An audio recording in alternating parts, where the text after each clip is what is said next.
This is the Cholo News Report for Friday 17 November 2017. Mungo Man, the oldest human remains in Australia, is returned to Lake Mungo in outback New South Wales where he was originally buried.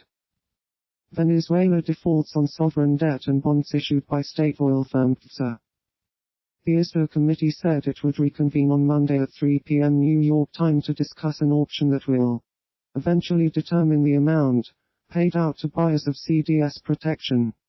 Venezuela, reeling from a 4-year recession that has led to widespread shortages of food and basic goods, said on Wednesday it had started transferring $200 million in interest payments on sovereign bonds, which mature in 2019 and 2024. A mistrial is declared in the 10-week corruption trial of U.S. Senator Bob Menendez. A tearful Menendez thanked God, his family and the jurors outside the courthouse in Newark, New Jersey, as well as 2 senators who testified on his behalf as character witnesses, Democrat Cory Booker and Republican Lindsey Graham. The opposition Cambodian National Rescue Party is dissolved by the Cambodian Supreme Court. The one-time commander in Pol Pot's Khmer Rouge has long been accused of using the courts and security forces to intimidate opponents and crush dissent, but has for years allowed some measure of political opposition to his Cambodian People's Party. The NERP made unexpectedly strong gains in the 2013 elections, and had been set to fiercely contest next year's polls, which Hun Sen says will go ahead.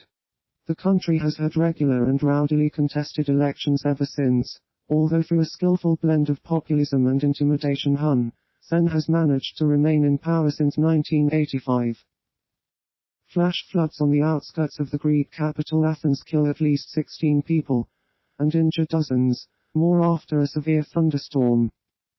Flash floods have turned roads into raging torrents of mud and debris on the fringes of Greece's capital, killing at least 15 people, inundating homes and businesses and knocking out a section of a major highway.